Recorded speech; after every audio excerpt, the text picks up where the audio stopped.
Good evening, everybody, and welcome along to this edition of The Final Whistle on Lair Media. Our usual email, info@lairmedia.tv for all your comments. And good evening, Martin Waters. Good evening, Pat. Good evening, Anna Moore. Good evening, Pat. And good evening, Joe Waters, and welcome along, lads, again. Good evening, Pat. Good evening, everybody. We hope we get through as much as we can in this show. We have soccer, golf, boxing, rugby, horse racing, football, and anything else in between, whatever, feel free to do so. Now, I suppose we start off with soccer, and since we left our audience last Monday, the European Cup was held, and the aristocrats of Europe, Real Madrid, were victors for the 14th time out of, I was doing a bit of thing today, 14 times as a long time, as a lot of times to win the European Cup. And the nearest ones to Real Madrid, of course, are Milan. They won it 7 times. That's AC Milan. They won it 7 times. But 1-0, the goalkeeper was the star of the show. Anna, I go to you first because you're a Liverpool fan, and I suppose, did you see the match? I did, Joe. I did. I didn't see it all now because I was at a wedding, but I saw most of it. Yeah. You know, Yeah. I thought Liverpool, if you were going, they were the better team, but the goalkeeper was outstanding, and it's what's happening with Liverpool lately. They're winning, but they're not scoring a lot of goals. You know, so as I was talking to the lads before we started, and I think a lot of what happened over there with the supporters took a glass off it too. You know, these were people with children, Joe, pregnant women. You know, some of them were players' wives and guests, and they couldn't even get in. They were being told their tickets weren't real, which was a lie. But they seem to have done it to Liverpool supporters. But watching on the Euro News, it was saying that the Madrid supporters had none of the hassle that the Liverpool supporters had. And then they were trying to blame the Liverpool supporters, and it really wasn't their fault. These were with little children and everything, Joe, you know. But look, it could have turned into disaster again like before. But thank God it didn't. And before we get on to the debacle beforehand, the action on the field, Martin, did you manage to see the match? I did, and in fairness, like Liverpool, I suppose, had the better chances throughout the game. Madrid's keeper just had a night that he probably will never have again, where he just stopped everything.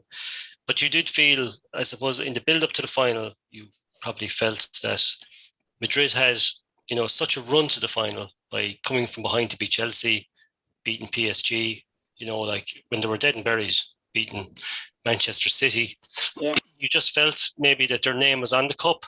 Yeah. Especially when you saw the types of saves that Courtois was pulling off. And as the game, I suppose, got into the last 20 minutes, and the goal they got, which was, you know, like it was as close to being offside as you can get. And it went their way as well. You just kind of felt it was their night. And that's 3 cup finals now Liverpool have been in. They've won 2, lost 1. 330 minutes of football, and they didn't score a single goal. So, you know, I suppose a lot of my friends will be Liverpool fans. They're kind of thinking, like, why is that? Why aren't we scoring in these cup matches? And whether it's a tired team, whether it's a team that probably needs to be refreshed in midfield. Yeah, absolutely. You know, Joe would probably know a lot more than I would, but it would be raising some alarm bells for them. You know, they've got to I suppose they've played in every single match they could possibly play in, they've played in. Yeah. They went to the very end of the title race, the very end of the Champions League. But when it came to the crunch, they couldn't put the ball in the net. That's true. And Joe, I was reading a few of the papers today, a week out now from the match, and some of the what we call pundits who are writing on Soccer Exclusive, they are suggesting that team needs rebuilding. They need 2 midfielders. They need another one at the back, and they need an out-and-out decent striker, world-class striker, you know. Because Mane now looks like he's gone on the way out on summer out of the team. What do you think, Joe, of the match itself? I mean, it was an interesting game for sure, but you know, the thing you got to take into consideration here is that Real Madrid have now beaten the top 3 teams in England in the Champions League. Yeah. And that's no coincidence. I mean, they are a very good team. I don't think that it probably helped Liverpool.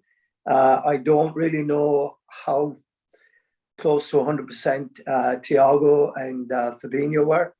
I know they'd been injured before.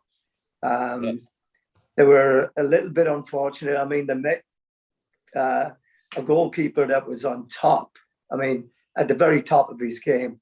Absolutely. And yeah, I mean, he played brilliantly. So, the thing is, they created opportunities. They just didn't convert them on the night. And, the thing that, and people can say all they want about it, but, Trent Alexander is a fine player. I mean, he's a great attacking fullback, but this is not the first time he's been caught out on the back post. No, it's not. And that's been their Achilles heel, in my opinion. That when you get to the really big games, those are the things that are going to hurt you. And of course, there's the other side to it. They'd had so much emotion the past couple of weeks with the FA Cup final, and then the league final, as it were, on the last day of the season when they think they've won the league. I mean, that takes so much out of you mentally that you have to recover and get back on. And it just reminds me of the great Leeds United teams when Johnny Giles and Billy Bremner and Jack and Norman, Alan Clark, Eddie Gray, all those guys. I mean, they were in all those competitions, most of those competitions, right up to the very end. Yeah, and they always fell at the last hurdle. And it was really, it was down to, I think, the mental fatigue that happens in the finish. That's a lot of games those guys have played this year. It is, and I mean, obviously that's what they get paid to do. They're professionals and they get well paid to play soccer and train and look after themselves and all of that. I wouldn't have any sympathy in that myself, personally speaking, because most teams play an awful lot of games like that. But as you said, they played the top 3 English clubs. They beat them, Madrid, and they beat the champions of France as well, PSG, who have 2 or 3 of world-class players in their team, like Mbappe. And I mean, the debacle around that, the showpiece for the club final, Martin, it was shocking, the scenes. I mean, to have a game delayed for 35 minutes, it's once a year, it's held, once a year. France certainly shouldn't get that European Cup final again for the next 10 years, in my opinion, as a punishment for their a shocking treatment of people who had paid an absolute fortune to go into the match. They know how many people fit into the stadium. They know they can have an exclusion zone. For instance, 85,000 people fit into Croke Park here in our own country in Dublin. You cannot get in anywhere during a big match. A way out, there's barriers a way out from the pitch. You can't, they won't leave you through without your ticket. I mean, it's not rocket science, Martin. It was shocking, I think, myself. You know? But it's not a first.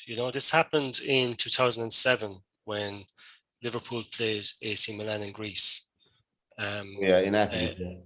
Right. So the same thing happened back then, where there was over 5,000 fans that weren't allowed in to the stadium, some of whom had genuine tickets. And the reason why they weren't allowed in was because there was people in the stadium sitting on their seats with fake tickets. So those with genuine tickets were not allowed in. And I know 1 or 2 of them personally. Yeah. Those people ended up in a prison cell for the first half of that match and were released at half time to watch it in the streets, watch it in a bar or something like that. They paid big money to travel from Ireland to Greece to watch that game. So, like the other day was just deja vu. And UEFA mentioned something about they're going to do some investigation. I wouldn't hold my breath on that one. They have an abysmal record there of corruption within that organisation anyway, as we know. That's UEFA, you know. Let's call it out for what it is going down through the years. What's happened to Sepp Blatter? Are they still investigating him? I don't know. But like, just go back to the European Cup final in Wembley and remember the scenes prior to that game between England and Italy. Oh, yes, yeah. European Championships. Again, supporters couldn't get into the stadium. Those that were in the stadium, there was crowd trouble. There was people charging at gates, you know. So now this is, you know, another tournament where the organisers and the local authorities have managed to make a total mess of it.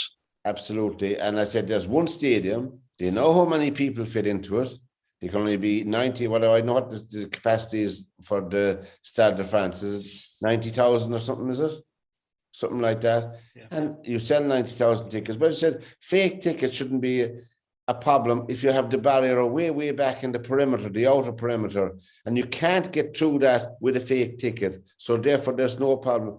Really, we're saying something that sounds so juvenile. Before we leave soccer, we're going to come back to the two-time European Cup winners are back in the Premiership, Notts Forest. I'm delighted personally to see them. Stephen Reid is on the coaching staff there, lads. You remember Stephen Reid played for the Republic of Ireland, and there's a few more Irish people involved in the back room as well. It's just nice to see them back. I hope they do well. I hope they stay up. They got 170 million euro, so hopefully they'll be able to buy a player or two with that, you know. Probably they might buy Ronaldo, I don't know, or they might buy Pogba. I don't know, really. You'd never know. They'd be better off if they didn't.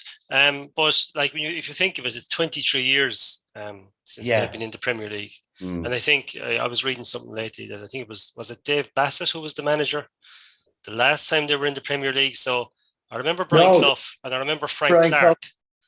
Yeah, Brian Clough was the manager that actually took them down. Okay. And, that was his last season at Forest. So yeah, but I mean, you know, they're going to need some big time help because they have the big centre forward that played for them is an Aston Villa player, and he's going back to Aston Villa after yesterday's game. So, and I think they have other loan players also. I think they may have one from Man United. So it's going to be some. They've got some work to do for that. When you consider, Joe, lads, at the start of the season, unfortunately, Chris Hughton was managing him at the start of the season. And I think I'd rather put it down to bad luck because they had more or less the same players. And, well, they got money to bring in more players, but they only got 1 point out of their first 8 games in the championship. And Chris Hughton was sacked from the job and this chap came in. But he has good form, the manager. But I hope they do well. I mean, obviously, they won the European Cup twice. Aston Villa, I didn't realise Aston Villa had won the European Cup till I was looking up the stats today. They won it, when was it? 1982. Yeah, Nottingham Forest have won the European Cup more times than they've won the Premier League or the First Division. We go figure that one out. And talking about soccer, Joe, Grimsby Town FC. Do you remember those team, Martin? Grimsby Town FC. Remember them well. They won 5-4 over the weekend, Joe. Fantastic. Yeah. They're playing. Who are they playing? Chesterfield, is it? No, I'm not sure. It's either Chesterfield or Solihull. Solihull, yeah. Solihull beat Chesterfield 3-1. Yeah. Did it? Solihull and Grimsby. So they're kicking off to come up, and we follow those fortunes, you know. We like to do that, you know. But what was I going to say? So Madrid, it's English teams have won the European Cup 12 times. Just before we finish soccer, 12 times. I'm reading off this year because I looked it up today. When I was coming back, I was visiting my dad. 65 European Cups have been contested. 12 of them have gone to Great Britain. And I suppose it's not a bad record, lads, when you think of it, you know. I mean, Liverpool have 6. Barcelona have only 5. Of course, in the beginning of the European Cup, Madrid won it in 56, 57, 58, 59 and 60. I think wasn't one of the Hungarian players with them that time, the great De Stefano and Puskas, was it? Yeah, Puskas. I think Haidaguti was there as well. Yeah. He was another Hungarian, I Yeah. think. But in the early years, the English teams didn't compete in the early years. The FA had a real objection to them competing in Europe. And Stan Cullis, who was manager at Wolves at the time, used to bring top European teams over to play in friendlies. Yeah. To get them ready for when it would happen eventually. So yeah, it was, it's a great achievement that what Real Madrid have done, but there's certainly a lot of very good English teams that would have maybe early on given them a game, but who knows? Well, the first team to win it was Celtic, as we know, Glasgow Celtic in 1967, was it? I was in boarding school watching it on the smart television. I remember it. Brought out for the only time we saw television was for that match. Glasgow Celtic in black and white green. But anyway, it was exciting. You listen to Lear Media and the final whistle with Anna, Joe, and Martin and myself. Now we're going to just move swiftly along to, I suppose, Lester Pickett passed away over the weekend, and I saw him twice in the flesh, as they say, if you could call him. He's tall enough for a jockey, but he was very light. Obviously, he was competing with, I think I was reading today, 30 or 40 pounds underneath his natural weight. In other words, he should have been 30 or 40 pounds heavier all the time. So you can imagine the sacrifice he put how he lived till he was 84, 85. I don't know. He won 9 derbies, Epsom derbies. He won 9 derbies. Of course, he won the Irish Derby 5 times. And of course, he was associated with riding Shergar in the 1981 Derby. You remember Shergar and all the things that happened afterwards. Yeah. And obviously, people that don't handle, obviously, just some people who robbed him. Well, we don't know who did it. There are suspicions who did it, but there's suspicions that whoever did it were not experienced in handling horses. Hence, they had to kill the horse more or less straight away, because which was shocking. I know it's up, but I mean, it's a dreadful thing to happen, really. He won 30 classics in Britain. That's Lester Pickett, which is stunning when you think about it. Champion jockey 11 times. And as I said, he won 9 derbies. I think Frankie's on 8, Frankie Dettori. I think he's on 8 derbies. I'm not a big racing fan, But didn't he retire, Pat, and come back after a stint in he did. Her Majesty's service, or whatever you want to call it. He did, yeah. He was on a holiday he was on holiday for 12 months, at the invitation of the state, so to speak. Yeah. And after actually his first riding duty when he came back was a race meeting here in Ireland. I know which one it was now. It was down south, it was going somewhere down in Waterford, Wexford, whatever, Carrot, Kilkenny, somewhere down there. I don't know. That's where he had his first. But didn't he win the Melbourne Cup after coming back out of that? I think he won the Melbourne Cup. But he won races in every continent, I think, as far as I know now. I didn't go through the African continent, maybe I didn't see anything there, but he 4,493 winners, lads, in his life. Wow. 4,490. Even talking about it, you get tired, because. But wasn't he 12 years of age, Pat, when he started? He was only 12. When he started his first winner, I think he was only 12. Yeah. He was an amateur champion, I think, when he was he 14? When he was amateur champion. He was. So that's that's unheard of now, start. It's just different times. Oh, it's just different times, but I mean, he looked after, and I met his daughter, Tracy. Tracy, of course, was the horse racing pundit for the years on RT, Tracy Pickett, with Ted Balch and all of that, and she had her own troubles in life as well, but she's fantastic. Not anything like her dad, but I'm just saying.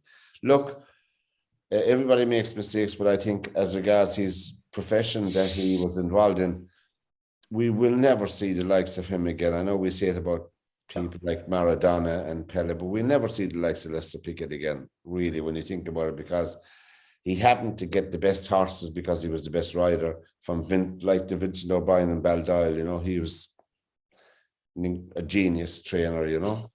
And I think racing has gone down an awful lot since then. I think there was a golden era for racing in the 70s and 80s, was it? But they were allowed to be characters, Pat. The jockeys were allowed to be themselves. Now the media spotlight is so tight on them. I noticed. You know, those characters are, you know, they can't be themselves. Yeah. When I see someone going around in a three-piece suit and a top hat with a horse, I think there's something wrong there. I'm not saying there's anything wrong now with a three-piece suit and a top hat, but I think that picture is all wrong. That's just me, you know. I don't know, you know. But there's so much money, and flat racing is a turn off because you have, what's his name, O'Brien. What's the name of that chap? Forget his first name. That's trading now, huh? Aidan O'Brien. Aidan O'Brien. When you see him having 6 runners out of 8 in a race, you know, you throw your hat at it, don't you? You know, and it's the same for jumps. So yeah. Mullins have probably, you know, Mullins 4 or 5 Elliott. in a race, and Elliott have another 4 or 5. Yeah, you know, so it's a tough gig for the small trainer. I can tell you now, I used back in the 1970s. I used back horses not a whole lot, but since then, it's a mug's game now. And I tell you, it really is a mug's. Well, Pat, my father was a bookmaker. Was he? He was, yeah. And my holidays were spent going to race meetings. I hated them because that was my summer. We'd go from Tramore to Galway, from Galway to Listowel, and you know, just no. And to Mallow, you were seeing lovely places though. Oh, I was seeing lovely places. I was. Well, do you remember going to Kilbeggan? No, I don't remember going there. My God, there's nothing there only a We'd make Tramore our holiday when we'd go to Tramore for the race. Yeah. We'd make that our holiday. But I mean, back then, I know my dad could go out when that was in the 50s. He'd go out with maybe 200-300 pounds, and he'd come back with a few thousand. Then he could go out with the 2,000 and come back with nothing. So, I mean, at that time, because it could be different then, like, you know, but at that time, it was what you had, and that was it, like, you know. Really? And he had to pay. Obviously, there was some charge to put up your tent on the. Oh yeah, you had, but you had to get a license. You have to have a license. Oh well, that's true. And go on the paper and everything, Joe. Or sorry, Pat. Yeah. It has to go on the paper, and people have to see it on the paper that you're looking for your license. You know. Yeah. So and then you had to apply a clerk as well. You know. So. But didn't JP McMahon start off that way? Didn't he? I don't know, Pat, really. Yeah, he was a bookmaker. I thought he started off as a pundit. I thought he started off as a big gambler, gambling money, and then got into buying the horses and that. There's a bill going. I didn't know he started off. Yeah. There's a bill going through the Dáil at the moment. I think we touched it here on 1 or 2 shows about online gambling, you know, the online gambling. Terrible. But the bill is doing nothing about it. So I sent in my email and left off my bit of steam to the Minister for Justice. There's an awful lot of families that have been ruined by online gambling. They really have. They've been ruined. And we say there's people that mightn't have ever bet if it wasn't online. And they nearly lost, and some of them did lose their homes, Pat. You know, it's very sad. I saw a statistic recently where there's a huge amount of young women caught up in online gambling. Go away. The figures are horrendous, you know. And I don't know, I mean, I don't know how true it is, but I just anecdotally on reading stuff in magazines and stuff like that, it's just horrendous because you can lose your house sitting down by the fire, which is a terrible thought. They say there's limits and all, limits my eyeball. I mean, I know people in Shannon is a small town. I know people who are regularly getting the rent on their house paid for because of their gambling debts, because of their families. They're not allowed near a phone. They're not allowed. I know 2 of them personally, and I know of them, and I don't know what it is. It's like any addiction. I don't understand it. Yeah, yeah. You're addicted. I know I was addicted. But you know, Pat, my father used to always say, you can get lucky gambling, but you'll never beat the bookies. No, you won't. Right. Never beat the bookies. I was talking about the bookies last week. I know Martin, you see it in the paper.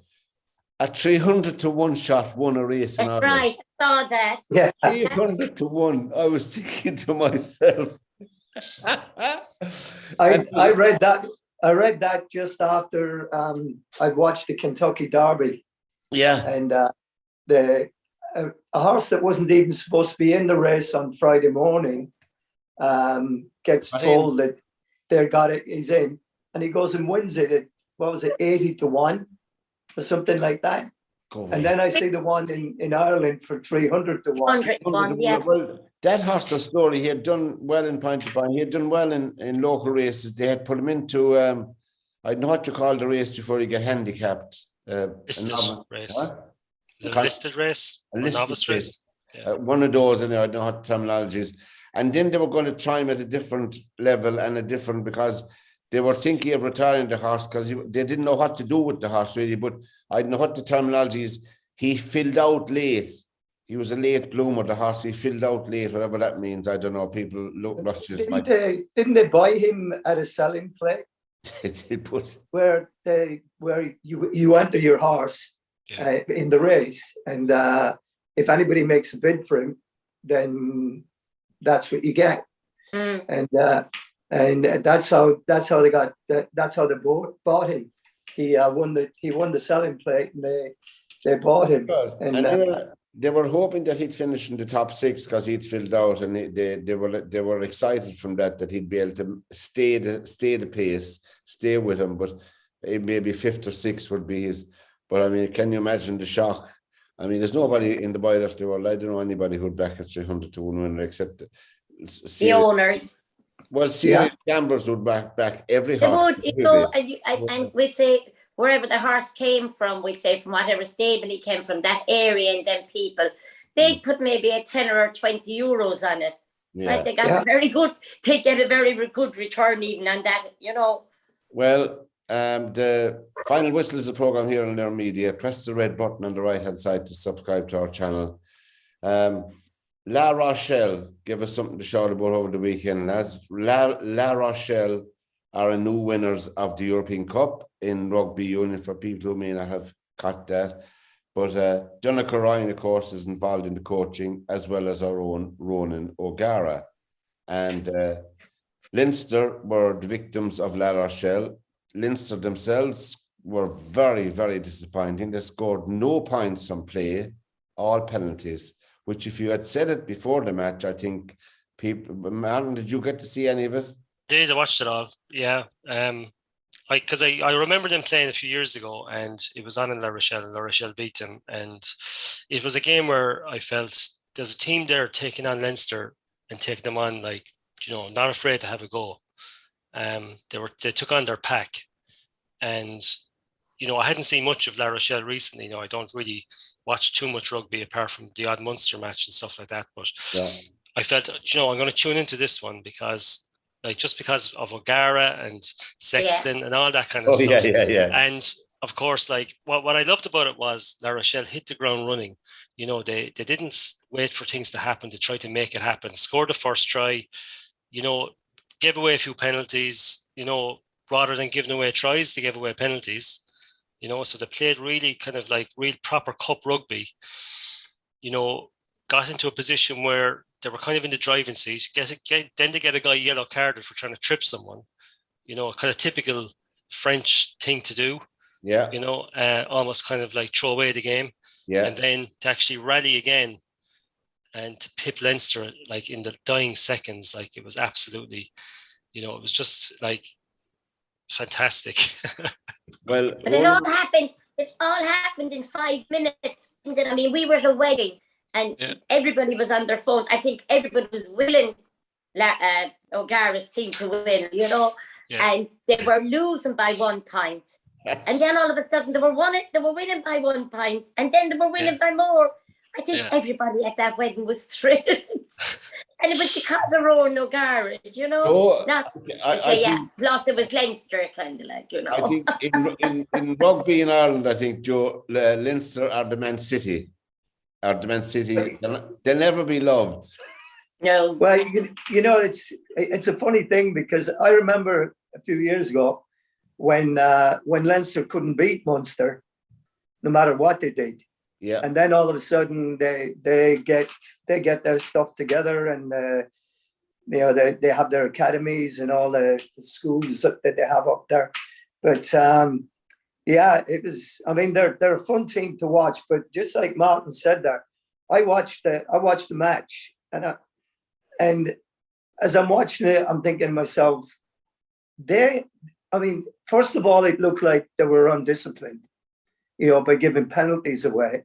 And then I thought to myself, no, this is a deliberate tactic because they're not giving any tries away. And they feel confident that they can get something on the break. And then when the guy broke out and scored the first try for him, I went, oh, this is going to be an interesting game. And it turned out to be that way. I mean, like Martin said, these guys started off and they were just hitting everything. I mean, just the tackles were bone crunching right from the very start. Yeah. And it was a fun game to watch. And I actually had to leave it because I had to go. Our dogs got into something and both of them were in the emergency last week. So I had to go down and pick them up. They're fine. So we had to go down and get them. And so I had to leave it. And then I come back and I find out that they won it in the last couple of minutes with and it was like, okay, that's I'm not too unhappy about that. But I always felt that O'Gara knows many of those players, obviously. He watched Leinster obviously playing. He said he watched them playing Connacht, and he watched in his watched them playing Leicester, yeah, and Leicester, yeah. And I think they stopped Leinster. I know it's a stupid thing to say. Stopped them playing their normal games. Just stop them. Now there's a few of the penalties that was given against La Rochelle. I don't think he's the best ref in the world, despite what people say. I think he's an arrogant, pompous ass myself, but that's just me, you know. Yeah, but the O'Gara interview was very interesting in that he said, like, Leinster scored 60% of their scores in the first 20 minutes. Yeah. So they really dominated the team from the gun, and La Rochelle set up to stop that from happening. So no tries, penalties, yes, whatever it takes. La Rochelle, on the other hand, score 60% of their scores in the last 20 minutes. Yeah. So they knew they would come on strong. It was just a matter of making sure they were still in the game. Yeah. So at half time, they were losing 12-7. So it was only 5 points. So they were well in contention and they'd weathered the storm. And they got the first score in the second half. So, like, from a game management point of view, it was brilliant. And I mean, beforehand, you'll never win a game, as we all know ourselves. You'll never win a game on paper, as they say. But when they were going through the teams beforehand, I think people on this side of the pond didn't have much regard or didn't have much knowledge about the players with La Rochelle. Some of those players are mighty people, mighty men, big men, but mobile as well. They're not just plodders, they're mobile as well.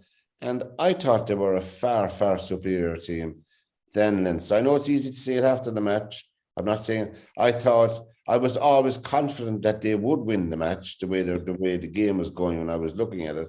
I'm not an expert in rugby, but for Ronan O'Gara, I think not because I think he won it. There's only a few people have to win it as a player and as a coach. Of course, Leo Cullen with Leinster won it as a player and a coach as well. You know. But really, they're few and far between. It's great to see him. Great for Donegal Ryan, you know. I'd forgotten about him, you know. But they must have great camaraderie to listen to Ronan O'Gara, you know. Yeah, but hopefully, Pat, next year, Graham Rowntree, who has won it as a player with Leicester, might win it as a coach with Munster. I think Munster are going backwards with him again. I mean, in the name of God, he was with Erasmus, is it? Graham Rowntree? He was with he's with the current setup. Yeah, I mean, what in the name of God is he to offer? what did he do in the current setup that rose him up to the top like cream to the top? I have no idea. There's shortage of money. There's no money there. We know that. They're broke. So they have to go what they have. But really and truly, Graham Roundtree, I don't think so, Martin. What do you think yourself? Yeah, I'd be the eternal optimist, but we'll No comment, Martin. Is that it? I'd be optimistic, Anna. No, Anna, I only looked up today. I was down visiting my dad in Mallow, so I got back late. And he's grand for anybody who wants to know. He's 92, not out. He's saying it. But anyway, one of our boxers won a silver medal. He was beaten in the final, the bantamweight, was this? Bantamweight, yeah. Beaten by the French guy, the French boxers good. The French are very good, but I mean, Dylan is only 19 years of age. Yeah. It's his first international as an elite boxer. He hasn't even entered the elites and he didn't win an elite title. But he's actually Phil Sutcliffe's son. Oh, is that who he is? Yeah, but he doesn't live with Phil. He lives in Belfast with his mum. Yeah. But he's not trained or anything by Phil. He's trained by he's in the St. Paul's in Antrim. That's his club. Oh, and that's his club. But he is Phil's son, you know. And so the apple didn't fall far from the tree, you know. But he's a great young fella. Since his youngest day, if you were sitting down judging him, he was very easy to judge because his punching power is phenomenal, you know, and he's real stylish as well. He has what a good boxer should have in every sense of the way, you know. Yeah. But I mean, at 19 and in the Europeans where you could be boxing a 35-year-old, you know, we're so proud of him. We're all so proud of him. Yeah. You know, he was brought for experience when he came home with a silver medal. What about the other chap? I didn't get Gabriel Dawson. Gabriel is from the Olympic Boxing Club in Galway. Yeah. Gabriel has been in and out of high performance, you know, but you knew the talent was there, Pat. I was away at the under-22 Europeans with him, you know. Yeah. And he didn't win a medal, but you knew the medal was going to come. Yeah. He was a young fella that at this, if you went back 4 years ago, he hadn't settled properly. Like Kelly when she was that age, they have to be in the right frame of mind to, you know, to put into their heads they're capable of doing this. Yeah. And the first contest I saw Gabe in this Europeans, I knew his mind was on it and I knew he was focused. Yeah. But when it came to the second, third contest, we knew there was a gold medal in Gabriel. Of anyone, I'm so thrilled for him. But you see, this is a very young. It's a very young team, Pat. It's a very young team. Was he boxing today, Anna? He won the gold medal today. Oh, did he win the gold medal? Because I didn't have time to wait for. No, he won the gold. He won the gold medal today, Pat. So they have a gold and a silver to add to the two. A gold and silver last week. To the women's two world ones last week. 3 golds and a silver. I mean, the boxers have been producing anyway at all levels, at Olympic level down through the years as well. And we had a shortage, Pat, for a while now. The boys weren't winning as much. You know, the girls, every time they went away, they'd win something. But in the areas of the girls, there mightn't be as many boxers in the weights as there is with the boys, you know? Yeah. I do feel it's that bit harder for the boys to win medals at Europeans and Worlds. And over the last 2 years, before the Olympics, we'd say after the Olympics, we'd say a lot of our seasoned boxers were gone. And we have these kids, and most of them, they're only all kids. There's none of them over 22, I don't think. I think Gabriel is about 23. But these are all young kids, and it's great. This is our next batch of Olympians, and it's great. Exactly. And before we leave boxing, commiserations to Spike O'Sullivan's. Poor old Spike got spiked in the 8th round in New York. But he did well because the boxer he was fighting, he's a Cuban. He's a fabulous boxer. And there's a relation of his just down the road from my dad's at home. So that's how commiseration with him today. But anyway, that's it now. That's his career over now. He did well, I suppose. But he hadn't boxed in about 3-4 years, Pat, He's you know? 39 years of age, yeah. Yeah, but I remember him as an amateur boxer, you know? Yeah, And they were a real boxing family. yeah, They had a club, their own club. It was called Lochmahan in Cork. yes. Sam Jacinta was one of the first female coaches. And Oh, she yeah. done boys, and there was only boys there even. But they're a real boxing fact, and he's a lovely boy. He got the chance and he took it. They have to take their chance when they get to this He stage, did, Pat, he you know? did. God, anyway, that's that. Well, he did well. He did as well as could be expected. The final whistle of the program. Press the red button on the right hand side to subscribe to our channel. Now we had the Munster, Leinster, Ulster, and Connacht Gaelic football finals over the weekend.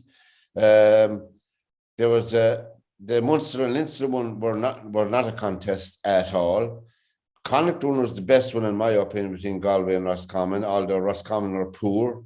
The scoreline does not do Galway justice. I'll tell you, they were so superior, skillfully and all. I think they will be a handful for anybody.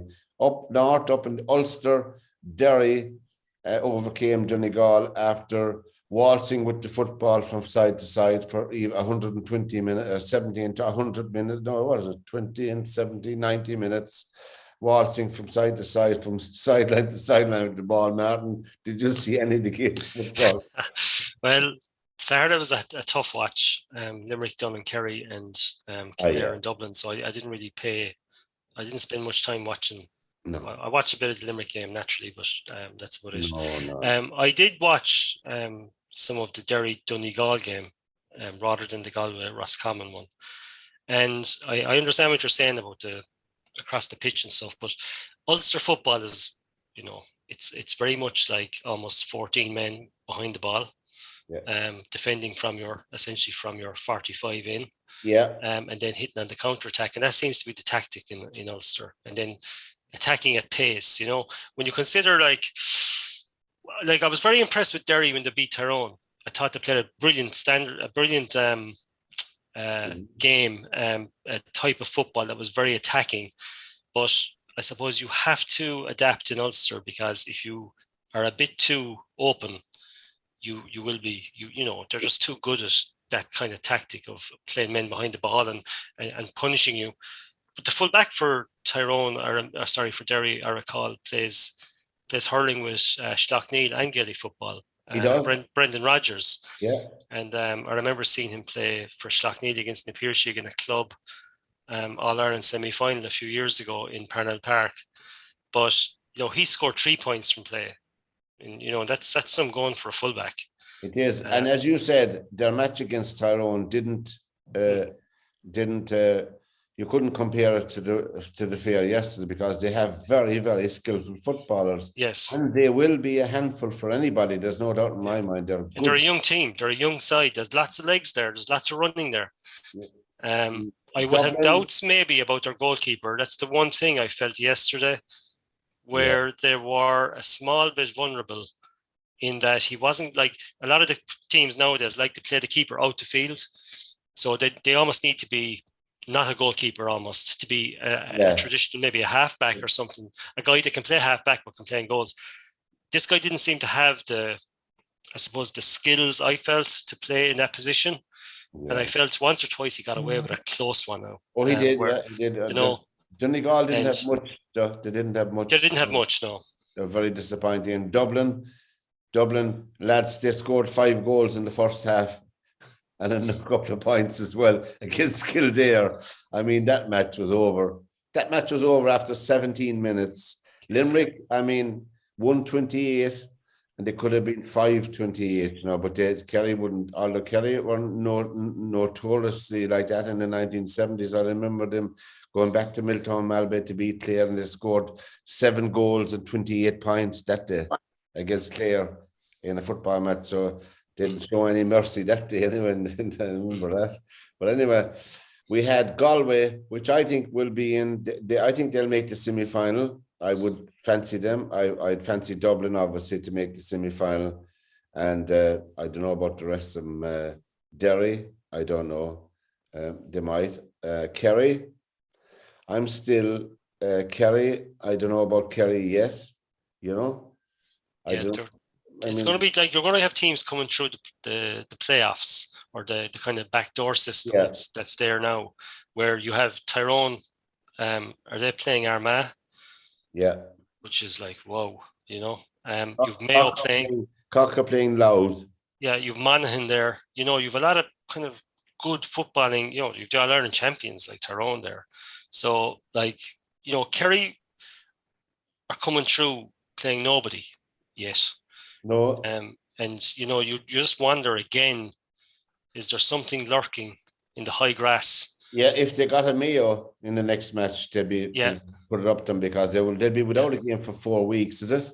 Yeah. 4 weeks. Yeah. Now Cocker playing Loud, it reminds me, well, I was only a smart lad. 1957, Joe, I don't know, do you remember 1957 when Loud won the All Ireland? They beat Cork in the All Ireland final, and the captain of the Loud team was the venerable Dermot O'Brien. You remember the Merry Ploughboy, that song, Dermot O'Brien? Yeah. Do you remember that? Or Mark, you'll have to look that up. That's history for you there now. And that was the last time Loud won. Of course, Mickey Hart is the manager, Martin, of Loud, you know? Yeah, and he's, you know, they've won Division 3 this year, so they're promoted to Division 2. So I still think they have a lot of work to do well, they mightn't have a lot of work to do to beat Cork, but they have a lot of work to do to go far. They certainly won't have a whole lot of work to beat Cork. I know kind of a team they'll have out, you know. But then we'll see. That was the football. I mean, we are next Sunday. There'll be another match down in Thurles, Martin, as you know, next Sunday. And I think there's a 50-50 game. There's no doubt about that. The way the two teams are playing in form. Of course, we're talking about the Munster hurling final next Sunday. Between Clare and Limerick. Anna, will you be going down to it? No, Joe, I won't be going down, but I have visitors to stick in. But I will be watching it. I'll be bringing my visitors up to Fairview to watch it. Oh, Fairview. Fairview won the Munster Junior Cup. Yes. And junior soccer at the moment, just to say it, we say Fairview won the Munster Junior. Now, themselves and Pike at the moment are on the same points to win the league. Yeah. So the both of them have one game left on Thursday night. Fairview play regional and Pike are playing Nina away in Nina. And if both of those teams win it, they have to pay the following week to see who gets the league. But in between that, then they also have to play Pike again in the final of the Lawson Cup. Yes. So, you know, it is what it is, but we have the Munster Junior, and that's very important. Well, the Munster Junior Cup was won by Fairview. They won 1-0, was it? 3-0. No, 3-0. 3-0. 3-0. Who did they beat? So Michael, They beat the Michaels, Tipperary. John Delaney's club. Yeah. That's right, yeah. Well, there's a lot of clubs around Munster. In fairness, he's a god down in Castle Island as well. There's a soccer team down in Castle Island. We can't say why, because obviously this is a small program. We're trying to get off the ground, but he's well got there as well in Castle Island Soccer Club, you know. John is the bold John, but he helped him out, like, because I mean, genuinely to get facilities. And in fairness to him, one thing about John Delaney, he did put a lot of effort into building up junior soccer, say in Kerry, like Kerry is a football stronghold, and Tralee Dynamos, for instance, they got floodlights and all of that, you know. So Killarney Celtic are very good. Killarney Celtic, exactly. They're very good. So I mean, he did, you know. Here in County Clare, where I am living, the Clare Cup was won by Avenue United. They beat Newmarket Celtic 2-1. Newmarket Celtic, wait for it, lads. They were going for 10 in a row. Oh, wow. So Avenue scuttled them 2-1. I think the whole county was shouting for them. Avenue were always a good team. They were always there and thereabouts, Pat. They were down for a few years, but they have a cracking team now, you know. And they're in line as well with Newmarket and with Shannontown, I think, to win the league. But they have, I think there's only 1 or 2 games left in that as well, you know. But getting back to next Sunday, Joe, you won't be flying over for the Munster hurling final, no? No, I will not. Well, Although I wish I could fly over for the Grimsby game and then go to the Munster final. yeah, to be That great. would be a fun weekend. You might win the lotto, Joe. Where Yeah. that Grimsby match against Solihull, where will that be held? London Stadium. Oh, is it? Yeah. Oh, yeah. That'll be cracker. Well, we wish them well, obviously, you know. And Martin, do you fancy Limerick? Look, as you said, Pat, I think it's like we saw the game in Ennis, so like, you know, it was very tight, and Clare bringing I suppose a very much a physical game now to kind of, I suppose, in the image of their coach, you know, where it's kind of every man, you know, put his shoulder to the wheel, you know, like if you're not pulling your weight, you're taking off almost straight away. Like there's no mercy. So like he seems to have found positions for guys. He's bringing guys out of the full forward line, 10 them in the half forwards. He's found a position where that seems to work for Peter Duggan for you know, the centre field player there, Tony Kelly. So I think it's going to be very tight. Like all Munster finals are in general. Yeah. Especially in Thurles, you know, because you know, the crowd are on top of the pitch. Cracking atmosphere there all the time. Brilliant. So I do think it'll be a very tight game, and you know, you'll have a full house. You know, when was the last time we were at a game where there was a full house? All tickets sold out in 11 minutes, lads. 11 minutes, all the terrace tickets were gone. And what's his name? Keane Lynch is not figuring this year, so he's gone off the team. And but I think they've coped well. I mean, obviously, if you can't replace a player at that level, you're in serious trouble anyway. Not taking anything away from Keane Lynch now, obviously. There are some players like Tony Kelly, who's a talisman for Clare. I mean, they would miss him if he was out, obviously. There's no saying about that. I thought, Pat, there was another guy there that played when Limerick were playing Clare, and he was very, very good. Was his name Lyons? Is there a Lyons playing with Clare? There was a Column Lyons, yeah. Yeah, he played very well that day. Did not get a lot of the points that day. Well, I mean, he did. Colin Galvin. Is it? Colin Galvin, you might be thinking of. But anyway, I know it's an old cliche that's saying, but it really is a 50-50 game. It really is. I don't think they're raging hot favourites. I mean, I don't want to talk about any individual players on the Limerick side because, you know, we all know. I think it was unfortunate that in that interview there a couple of weeks back, Martin and Joe and Anna, when there was a statement, we like playing on the edge. I think that should never have been said publicly, you know. And I think that I don't say referees took umbrage at that, but I mean, it draws attention to the wrong thing in a team, you know. That's the only thing, sorry, Martin, that's the only thing I would worry about on Sunday as well. That we say, like you said, that the referees are going to come down very hard on Limerick, maybe in things that actually we say like the yellow card was given to Hegarty, was it? Yeah. And he got the second one and was sent off, and the first one wasn't even a foul, you know. No. And are they going to try that again? You know, I don't know.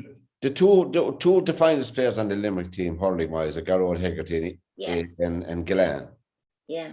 Now, if I was saying, are the referees, you know, if the four of us were on the Limerick team and we committed a foul, there'd be no notice taken. But if Garrod Hegarty and Gillan commit a foul, you can be sure that there'll be huge roaring from the crowd. Do you know what I mean? Because the only thing now that I'd be frightened of that. If they're to win or they're to lose, you know, don't be because that something happened with one of the lads and it didn't happen. Like, do you know what I mean? The winners are into the semi-final, the All-Ireland semi-final, and the losers are into the quarter-final. So there'll be no real losers. I know, because you have another chance to recover and get back up again. So I know, but all teams want to win a Munster final. Oh, they do? They don't come that often. And who would believe it that Clare, when did last time